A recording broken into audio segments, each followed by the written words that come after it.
अस्सलाम वालेकुम नाज़रीन, मैं हूं मंसूर अली खान। अपने डेल चैनल के ऊपर आपको खुश आमदीद कहेंगे। नाज़रीन, पिछले 12 घंटे में जो अहम तरीन खबरें डेवलप हुई हैं उस पर तफसील से बैठ के बात करेंगे। खुशखबरियाँ सुनानी है जनाब आपको इस वीलॉग के अंदर, और एक नहीं दो नहीं कुछ ज़्यादा खुशखबरियाँ हैं। तो एंड तक इस वीडियो को देखिएगा। चैनल को सब्सक्राइब करना मत भूलिए, बेल आइकन प्रेस कीजिए। अगर आपको वीडियो पसंद आए उसे लाइक और शेयर ज़रूर कीजिएगा। अच्छा जी, सबसे पहले तो जो खबर है वो आज बच्चों के हवाले से है, और वो खबर यह है कि वज़ीर तालीम पंजाब राना सिकंदर हयात ने जो है वो ऐलान किया है कि पंजाब के जो स्कूल्स हैं वो जनाब 1 सितंबर को खुल रहे हैं। इससे पहले आज दिन भर ये खबरें गर्दिश करती रही कि शायद 15 अगस्त से स्कूल जो हैं वो खुलने जा रहे हैं, लेकिन इस बारे में कोई हतमी फैसला नहीं हो सका। लेकिन अब जो है वो मौसमी शिद्दत की वजह से अब 1 सितंबर से जो है वो ये स्कूल खुलने जा रहे हैं। तो बच्चों के लिए जो है वो ये खबर है कि आप जनाब तैयारी कर लें, अब स्कूल जाने का वक्त जो है वो करीब आता जा रहा है। पाकिस्तान स्टॉक मार्केट, एक जो पहली खुशखबरी नंबर 1, पाकिस्तान स्टॉक मार्केट जो है उसने आज एक नया रिकॉर्ड कायम किया। रोज़ाना के हिसाब से पॉजिटिविटी देखते हुए इसके अंदर जो है वो इजाफा होता जा रहा है, और ख़ास तौर पे अमेरिका से जो आने वाली ठंडी हवाएं हैं उसकी वजह से भी एक बड़ा पॉजिटिव सेंटिमेंट जो है वो स्टॉक मार्केट में देखा जा रहा है। और 900 पॉइंट्स के इजाफे के साथ पाकिस्तान स्टॉक मार्केट का 100 इंडेक्स जो है वो 1,46,081 पॉइंट्स की बुलंद तरीन सतह के ऊपर पहुंच गया। अब this is a new record, आज तक पहले कभी ये नहीं हुआ था। मुझे आज भी याद है कि आज से तकरीबन 1 साल पहले जब ये स्टॉक मार्केट तकरीबन 1 लाख पॉइंट्स के ऊपर थी, तो उस वक्त बहुत से लोग जो ये कह रहे थे कि बस किसी वक्त भी धमाका होना है, और आप देखना ये स्टॉक मार्केट जो है वो 60,000 पॉइंट्स की तरफ चली जाएगी, 50,000 पॉइंट्स की तरफ चली जाएगी। लेकिन उसका सफ़र जो है वो जारी और सारी है, और अब 1,46,000 पॉइंट्स के ऊपर जो है ये मार्केट पहुंच चुकी है। येस, दिस इज़ डिबेटेबल कि क्या ये वाकई मुल्क की मईशत को रिप्रेजेंट करती है या नहीं करती, लेकिन ऑब्वियसली अगर एक ट्रेडिंग हो रही है तो ये पॉजिटिव सेंटिमेंट है। बहुत सा पैसा जो है वो इस साइड पे गया हुआ है। इवन जो स्टेट है, रियल स्टेट है, उससे बहुत सा पैसा इस वक्त स्टॉक मार्केट के अंदर गया हुआ है, जिसकी वजह से ट्रेडिंग जो है वो इतनी ज़्यादा यहाँ पे हो रही है। दूसरा, वज़ीर तजारत जाम कमाल ने अमरीकी जो टैरिफ है जो 19% के ऊपर आ गया है, उसके हवाले से चहमगोइयाँ हो रही थी कि जनाब ये जो 19% का टैरिफ है, शायद इसकी वजह से भी जो है वो पाकिस्तान को $1 अरब का नुकसान होगा ट्रेडिंग के हवाले से। लेकिन उन्होंने कहा है कि नहीं, ऐसा नहीं है, ये पहले 29% था, इसमें 10% की कमी हो गई है। तो इससे पाकिस्तानी मसनूआत, ख़ासतौर पर जो टेक्सटाइल इंडस्ट्री है उसे बहुत फ़ायदा होगा, क्योंकि हमारे जो कंपेटिटर्स हैं यानी कि इंडिया, वियतनाम, बांग्लादेश, उनके ऊपर जो टैरिफ्स लगे हैं वो हमसे ज़्यादा हैं। भाई इंडिया में तो खैर बहुत ही ज़्यादा हैं। तो पाकिस्तान के लिए ये गोल्डन अपॉर्चुनिटी है कि वो उन मार्केट्स के अंदर जो है पेनिट्रेट कर सकता है, और पाकिस्तान अपनी मसनूआत जो है वो वहाँ पे फ़रोख्त कर सकता है। इसके साथ साथ जनाब वफाकी हुकूमत ने 3 मराहिल में 24 सरकारी इदारों की निजकारी का फैसला कर लिया। प्राइवेटाइजेशन प्रोसेस जो है वो अब आगे बढ़ना शुरू हो रहा है। पहले मरहले में 1 साल के दौरान 10 इदारों की निजकारी की जाएगी। कौमी असम्बली में जमा कराए गए जवाब में यह बताया गया है कि जी 1 साल के दौरान 10 इदारों की निजकारी होगी। दूसरे मरहले में 1 से 3 साल के दौरान 13 मुख्तलिफ इदारों की निजकारी होगी। एक इदारे की निजकारी के लिए 3 से 5 साल का आखिरी मरहला होगा। पहले मरहले में रोजबेल्ट होटल, ज़राई तरक्याती बैंक जैसे इदारे जो हैं वो शामिल हैं। इस्लामाबाद समेत 3 बिजली की तकसीम कार कंपनियों की भी निजकारी की जाएगी। दूसरे मरहले में स्टेट लाइफ यूटिलिटी स्टोर्स और 4 जेंकोज, उनकी निजकारी, उनकी प्राइवेटाइजेशन जो है वो भी की जाएगी। दूसरे मरहले में लाहौर समेत मजीद 6 तकसीम कार कंपनियां जो हैं वो भी बेची जाएंगी, लेस्को वगैरह और इस तरह की जो दीगर कंपनियां हैं। और आखिरी मरहले में पोस्टल लाइफ इंश्योरेंस कंपनी जो है उसकी निजकारी भी की जाएगी। तो ये जवाब जो है वो कौमी असम्बली में जमा करवाया गया है। इसके साथ साथ वफाकी हुकूमत ने जनाब 1 लाख टन चीनी इंपोर्ट करने का टेंडर जो है वो मनसूख कर दिया है। तफसीलात के मुताबिक आला सरकारी ज़राए ये बता रहे हैं कि हुकूमत इंपोर्टेड चीनी के हसूल में कोई खिलाफ ज़ाब्ता इकदाम नहीं करेगी, और चीनी की दरामद में कीमत और साइज़ पर कोई समझौता नहीं किया जाएगा। ज़राए का कहना है कि 1 लाख टन चीनी इंपोर्ट करने का टेंडर मनसूख किया जा रहा है, क्योंकि इसके टेंडर में चीनी के रेट का साइज़ मेयार के मुताबिक नहीं मिला है, और 1 लाख टन चीनी की इंपोर्ट की बोली देने वाली तीनों कंपनियों से डील फाइनल नहीं हो सकी है।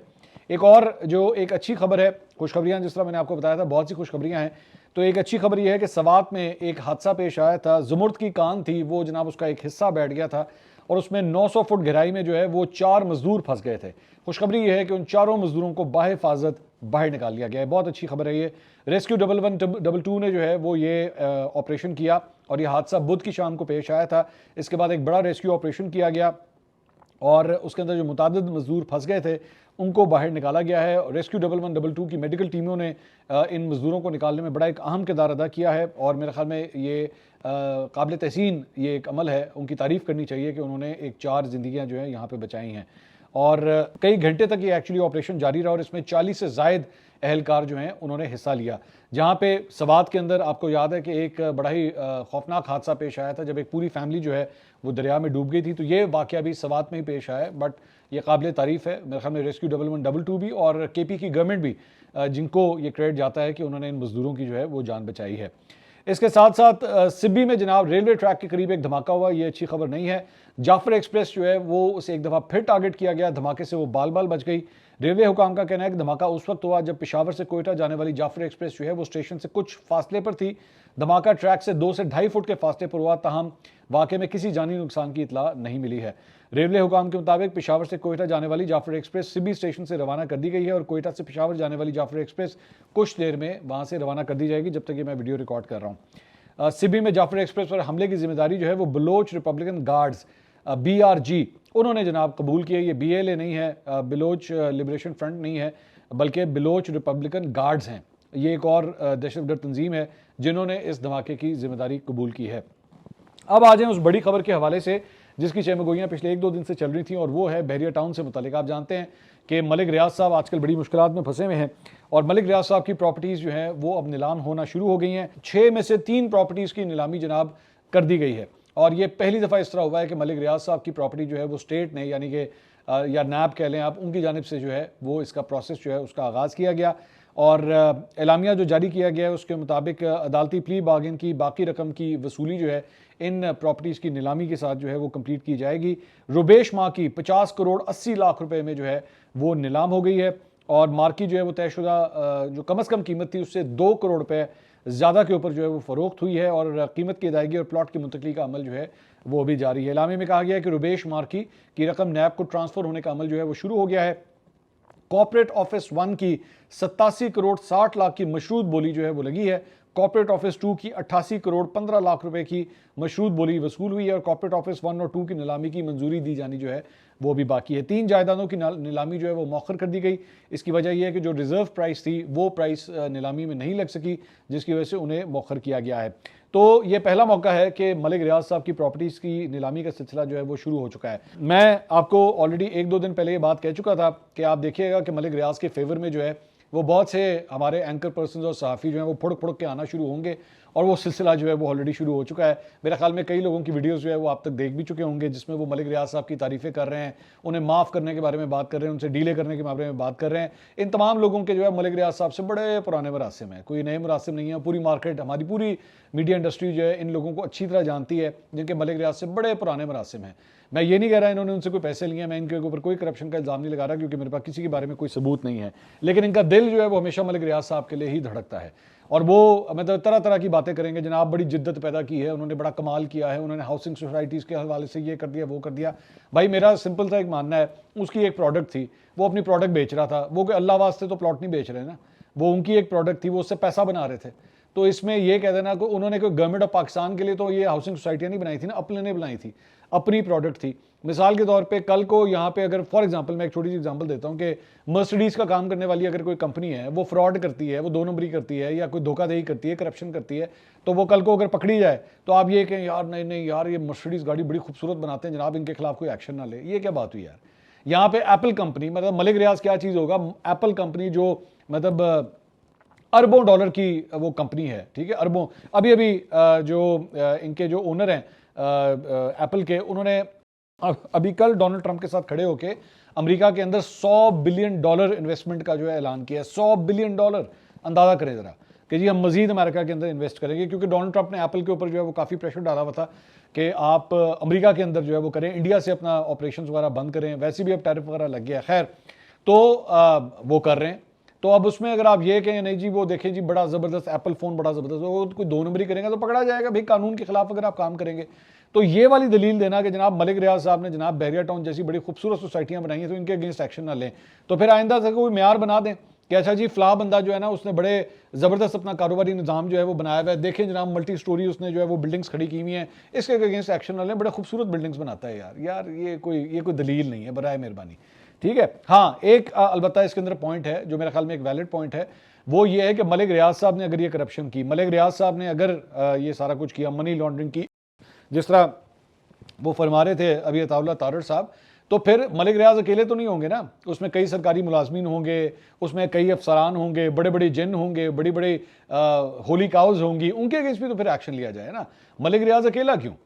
तो अगर एहतसाब होना है, अगर इस मुल्क को आप ये इंप्रेशन दे रहे हैं कि जनाब एहतसाब का एक नया अमल शुरू हो गया है, अब कोई भी बड़ा मगरमच्छ जो है वो नहीं बचेगा, तो फिर सारे मगरमच्छ पकड़ें। एक मगरमच्छ क्यों? प्रॉपर्टी का मगरमच्छ क्यों? चीनी का मगरमच्छ पकड़ें, यहाँ पे पानी का मगरमच्छ पकड़ें, यहाँ पे बिजली का मगरमच्छ पकड़ें, यहाँ पे मीडिया के मगरमच्छ पकड़ें, जो उन्होंने 2 नंबर तरीके से अगर पैसे बनाए हैं, जरा उनकी भी छानबीन करें। मैं तो अक्सर ये बात कहता हूं कि जरा एंकरों के भी तो खाते खोलें, एंकरों के बारे में भी तो पता लगे कौन कितने पानी में है, सबके बारे में पता लगे। मैं तो सबके बारे में डिमांड करता हूं, डिक्लेयर करवाएं तमाम पाकिस्तान के अंदर। मैं तो इस बात को सपोर्ट करता हूं, पाकिस्तान के तमाम एंकरों के ऊपर ये लाजिम कर दें कि जनाब जो 8 बजे और 10 बजे के शोज करते हैं ना, सबसे जायदादें डिक्लेयर करवाएं। उनकी जायदादें आज कितनी हैं, 5 साल पहले कितनी थी, 10 साल पहले कितनी थी, और उसके बाद इसका सारा मनी ट्रेल जो है ना सब इनको प्रोवाइड करना चाहिए। तो करें, सबकी इन्वेस्टिगेशन करें। तो मगरमच्छ जो है ना, अगर आपने पकड़ना है तो रियल स्टेट का मगरमच्छ सिर्फ ना पकड़ें, हर सेक्टर का मगरमच्छ पकड़ें, ताकि पता लगे कि एहतसाब सबके साथ हो रहा है। और अगर इतने सालों के अंदर वो सब कुछ ये करते रहे हैं, अगर आपने उनको किसी एक प्रोजेक्ट के अंदर 2 नंबरी करने के ऊपर आपने उनको पकड़ा है, उनको फैसिलिटेट किसने किया है, वो कौन से सियासतदान थे जिन्होंने फैसिलिटेट किया है, तो उस हवाले से भी जो है वो कार्रवाई होनी चाहिए। दूसरा, बहरिया टाउन के हवाले से खुशखबरी भी मैं आपके साथ जो है वो मैं शेयर करना चाहूँगा, और वो मैं आपके साथ वो खबर ये है कि इस वक्त ज़ाहिर बात है बहरिया टाउन के जो रिहायशी हैं वो बड़े परेशान हैं कि जनाब बहरिया टाउन का क्या होगा। मलिक रियाज साहब के अगेंस्ट इतना बड़ा एक्शन हुआ है, उनकी प्रॉपर्टी जो है नीलाम होना शुरू हो गई हैं, तो क्या मतलब अब वो किसके रहमो करम के ऊपर होंगे। तो मुझे ये इत्तला मिली है कि जो इनके रिहायशी हैं जो वहाँ पे मौजूद हैं, उनकी ऑलरेडी पहले से ही एसोसिएशंस बनी हुई हैं, यूनियन या एसोसिएशन आप जो भी इसे कहना चाहें। तो उन्होंने अब ये फैसला किया है कि इसकी तमाम तर देखभाल और इसकी तमाम तर जिम्मेदारी जो है वो इसको उठाने के लिए तैयार हैं, और इसके ऊपर वो इस वक्त अपना लेग वर्क, अपना होमवर्क, अपना पेपर वर्क जो है वो कंप्लीट कर रहे हैं। तो ऐसा नहीं है कि बेयारो मददगार बहरिया टाउन को जो है वो छोड़ दिया गया है, उनके लिए कम से कम ये खुशखबरी है। अताउल्लाह तारड़ साहब ने कल रात को वैसे ही मेरे प्रोग्राम के अंदर ये बात की थी कि जो उनके रिहायशी हैं बहरिया टाउन के, उनको परेशान होने की कोई ज़रूरत नहीं है कि जैसे उनसे उनके प्लॉट ले लिए जाएंगे या ऐसा कुछ होगा, nothing like that. This whole thing is only against Malik Riaz. इसके साथ साथ अंसार अब्बासी साहब ने आज एक खबर दी, और वो बेसिकली वज़ीर दिफा ख्वाजा आसिफ साहब ने जो बयान दिया था कि बहुत से सरकारी मुलाजमीन ऐसे हैं जिन्होंने प्रॉपर्टीज़ ली हुई हैं पुर्तगाल के अंदर, और पता नहीं कितने अरबों रुपया जो है वहाँ पे इन्वेस्ट किया हुआ है, और वो दोहरी शहरियत के लिए अपनी पुर्तगाल की शहरियत लेने की खातिर जो है सब कुछ कर रहे हैं, तो उनके नाम भी जो है वो सामने आने चाहिए। तो उसके ऊपर उन्होंने कहा कि जी सरकारी अफसरान ने और मुतल्लिका जो सरकारी इदारों में काम करने वाले अफराद हैं उनकी जानिब से वज़ीर दिफा के दावों की तरदीद की गई है, और उन्होंने कहा कि उनके पास इस हवाले से कोई मालूमात हैं और ना शवाहिद। एस्टैब्लिशमेंट डिवीजन के एक सीनियर अफसर ने कहा कि हमारे पास ऐसा कोई रिकॉर्ड या इंटेलिजेंस रिपोर्ट मौजूद नहीं है जो ये जाहिर करे कि मुल्क की ब्यूरोक्रेसी का निस्फ से ज़ायद पुर्तगाल में जायदादें खरीद चुका है या गैर मुल्की शहरियत के हसूल की कोशिश कर रहा है। नैब के एक जरिए ने भी इस बात की तस्दीक करते हुए कहा है कि हमें इस नौयत के किसी इंकशाफ की खबर नहीं, ना ही हमारे ज़ेर तफ्तीश ऐसे कोई केसेस मौजूद हैं जो वज़ीर मौसूफ के इल्ज़ामात से मुताबिकत रखते हों। मुबस्सिरीन ये समझने से कासिर हैं कि ख्वाजा आसिफ ने ट्वीट में इस कदर दो टोक अंदाज से दावा क्यों किया। एक सीनियर सरकारी अफसर ने कहा कि वज़ीर के ट्वीट की वजह से सिविलियन ब्यूरोक्रेसी में बड़े पैमाने पर नाराज़गी पाई जाती है, इससे मोराल कमज़ोर और सरकारी अफसरान में गलत पैगाम जो है वो जाता है। इसके साथ साथ इमरान खान साहब से आज जो है वो पार्टी रहनुमाओं की मुलाकात का दिन था। 5 रहनुमा और एक एंकर पर्सन का नाम जो है वो लिस्ट में शामिल किया गया था। डॉक्टर अमजद खान, बशीर खान, आतिफ चौधरी, रजब अली अब्बासी और खुर्रम शहजाद विर्क, ये नाम जो थे वो इमरान खान साहब से मिलने के लिए दिए गए थे, और एक एंकर पर्सन फरिया इदरीस, उनका नाम भी जो है वो मुलाकात के करने वालों के लिए जो है वो दिया गया था। लेकिन अब तक किसी एंकर पर्सन की, किसी सहाफ़ी की जो है इमरान खान साहब से 1-on-1 मुलाकात नहीं करवाई गई है। बैरिस्टर गौहर साहब जनाब बड़ी तनकीद के अंदर आए हुए हैं, और उसकी वजह यह है कि शेर अफजल मरवत साहब के साथ वो असेंबली के अंदर एंटर हो रहे थे, तो शेर अफजल मरवत साहब भी जो है वहीं पर खड़े हुए थे। जब वो दोनों एक ही जगह के ऊपर आके खड़े हुए तो मीडिया ने दोनों के साथ जो है वो गुफ्तगू की। सोशल मीडिया के ऊपर जो है उनके ऊपर बहुत तनकीद हो रही है, और इसकी वजह यह है कि वहाँ पे एक तो इस बात के ऊपर कि आप दोनों जो है वो क्यों इतने बगलगीर हुए जब शेर अफजल मरवत साहब को जो है ऑलरेडी पार्टी से निकाल दिया गया है, जबकि मेरे ख्याल में ये गलत सोच है। आपके इख्तिलाफात हो सकते हैं, मैं हमेशा ये बात कहता हूँ कि it's not the end of the world, आपके ज़ाती ताल्लुकात जो है वो ख़त्म नहीं हो सकते। बहरहाल बैरिस्टर गौहर ने जो है वो गुफ्तगू की, उन्होंने कहा तहरीक इंसाफ पार्लियामेंट का हिस्सा रहेगी, ताहम आने वाले ज़िमनी इलेक्शन से मुतालिक पहले इमरान खान से के साथ बात करेंगे। इमरान खान से मुलाकात होगी तो ज़िमनी इलेक्शन से मुतालिक बात करूँगा। 5 अगस्त को हमारा एहतजाज कामयाब था, हर हल्के में अरकान की ड्यूटियां लगी थी, हर जिले में लोग बाहर निकले और उन्होंने इज़हार यकजहती किया। जमहूरियत में इसी तरह एहतजाज होते हैं। शेर मरवत साहब ने जो गुफ्तगू की, उन्होंने कहा जी इमरान खान को रिहा कराने के लिए पीटीआई के पास कोई हिकमत अमली नहीं। इमरान खान उस वक्त रिहा होंगे जब 4 से 5 लाख लोग इस्लामाबाद की सड़कों पर होंगे। रियलिस्टिक बात कर रहे हैं मेरे ख्याल में। उन्होंने कहा 5 अगस्त को अडियाला जाने से कौन सी एहतजाजी तहरीक कामयाब होनी थी। अडियाला जेल जाने की बातें फजूल हैं। अब 14 अगस्त को दोबारा एहतजाज की कॉल दी गई है, लेकिन एक हफ्ते में क्या तैयारी होगी। एहतजाजी तहरीक की कामयाबी के लिए ज़रूरी है कि लोगों को बाहर निकलने पर कायल किया जाए। खैबर पख्तूनख्वा की हद तक पीटीआई का 5 अगस्त का एहतजाज कामयाब रहा। इसके अलावा आज़ाद कश्मीर और गिलगित बल्तिस्तान में कोई रैली हुई हो तो फुटेज दिखा दें। इमरान खान के बेटे पाकिस्तान नहीं आएंगे। आज कुछ एमएनएज मुझे कह रहे थे कि खुशकिस्मत हो आप, आपको पीटीआई ने पार्टी से निकाल दिया, मालूम नहीं हमें कब निकालेंगे ताकि जान छूट जाए। मैं एहतजाज में तब शामिल हूँगा जब ये बात मानी जाएगी कि मेरे साथ ज़्यादती हुई। ये पीटीआई का पहला एहतजाज था जिसमें मैं शामिल नहीं था। सब झूठ बोला जा रहा है कि एहतजाज कामयाब हो गया। तो दूसरी जानब जनाब इस्लामाबाद हाई कोर्ट में पाकिस्तान तहरीक इंसाफ के सेक्रेटरी जनरल सलमान अकरम राजा साहब खुद वहाँ पे पेश हुए और उनकी 11 अगस्त तक हिफाजती ज़मानत जो है वो मंजूर कर ली गई है। रिपोर्ट के मुताबिक उन्होंने कहा कि मेरे खिलाफ इस्लामाबाद में 10 मुकदमात थे। अब थाना कराची कंपनी में दर्ज 24 नवंबर का केस भी सामने आ गया है। इस मुकदमे में मेरे नाकाबिल ज़मानत वारंट गिरफ्तारी भी जारी हो चुके हैं। मजीद FIRs भी हैं। अब तक कितने मुकदमे हो चुके हैं मुझे इल्म नहीं है। इसके साथ साथ जनाब वज़ीर मुमलिकत बराए दाखिला तलाल चौधरी साहब ने कौमी असम्बली के इजलास में इज़हार ख्याल किया। उन्होंने कहा जी मकबूल होने की बात बार बार की जाती है, मगर पॉपुलर होने का मतलब बेगुनाही नहीं। शैतान बहुत मकबूल है, वो फरिश्ता नहीं बन सकता। इसके साथ साथ उन्होंने कहा जी प्रोडक्शन ऑर्डर जारी करने का रिकॉर्ड भी चेक कर लें। आज के स्पीकर को कहा जाता है कि वो अपोजिशन को ज़्यादा वक्त देते हैं। एहतजाज सबका हक है, मगर आइन के अंदर रहते ही ये किया जाता है। यौम इस्तेसाल कश्मीर की तकरीबात चल रही थी। गेट के अंदर बाहर से आने वाले मुजाहिदीन को रोका, अंदर से बाहर जाने के लिए दूसरा गेट खोला। इसके साथ साथ जनाब सेनेट की कायमा कमेटी बराए इत्तलात और नशरियात को वजारत दाखिला हुकाम ने बताया कि जी पीका एक्ट के तहत 9 सहाफ़ियों और आम शहरियों के खिलाफ 689 मुकदमात जो हैं वो दर्ज किए गए हैं। 689। उन हुकाम ने कहा है जी रावलपिंडी में आदिल राजा और इमरान रियाज खान पर रियासत के खिलाफ मौक़िफ़ अपनाने पर दर्ज किए गए हैं मुकदमात, जबकि गुजरावाला में शहजाद रफ़ी के खिलाफ एक शहरी की दरख्वास्त पर मुकदमा दर्ज हुआ है। सोशल मीडिया पर इज्जत उछालने पर शहरी ने यह दरख्वास्त दी थी। इसके अलावा इस्लामाबाद से अहमद दुरानी, साबिर शाकिर, मोहित पीरजादा और मोहम्मद वहीद के खिलाफ रियासत मुखालिफ बयानियाँ चलाने पर मुकदमा दर्ज किए गए हैं। कराची में भी फरहान मलिक के खिलाफ कार्रवाई की गई जो अभी जमानत पर हैं। कमेटी ने चारों सूबों के IG से मजीद मुकदमात की तफसीलात भी जो हैं वो मांग ली हैं। ज़हन में रखिएगा एक सहाफ़ी होने के हवाले से मैं कभी भी किसी सहाफ़ी के खिलाफ जो है वो आज़ादी इज़हार राय के ऊपर कदगन लगा के उसके खिलाफ मुकदमे की कभी भी हमायत नहीं कर सकता, ये ज़हन में रखिएगा। इसके अलावा गैलप का एक सर्वे सामने आया, बड़ा इंटरेस्टिंग ये सर्वे है। इसमें गैलप के सर्वे में ये सवाल किया गया था कि जो लोग बाहर जाते हैं उनके बारे में, जो बैरून मुल्क मुकीम पाकिस्तानी हैं उनके बारे में सवाल हुआ कि आपके ख्याल में ये किस हद तक सही है कि अपने मुल्क से ये लोग कम मोहब्बत करते हैं। तो उसमें 46% ने यह जवाब दिया कि ये बिल्कुल सही नहीं है। 46% लोग जो हैं वो ये समझते हैं कि ऐसा नहीं है कि जो लोग पाकिस्तान से बाहर हैं वो पाकिस्तान से कम मोहब्बत करते हैं, जबकि 25% ने जवाब दिया कि ये बात बिल्कुल सही है कि जो लोग पाकिस्तान से बाहर जाते हैं वो पाकिस्तान से कम मोहब्बत करते हैं, और 21% ने यह कहा कि ये किसी हद तक सही है कि जो लोग बाहर जाते हैं वो पाकिस्तान से मोहब्बत नहीं करते। अच्छा जी, इसके अलावा एक बड़ी इंटरेस्टिंग खबर जो है वो अब इंडिया के हवाले से है और पाकिस्तान के लिए बड़ी खुशखबरी है। वो ये है, और ये इंडियन मीडिया ने खुद रिपोर्ट किया है, वो ये है कि भारत की जो वजारत दिफा है उसने भारतीय नेवी के लिए 6 इजाफी Boeing P-81 Poseidon maritime patrol तैयारे खरीदने के मंसूबे को मुअत्तल करने का फैसला किया है।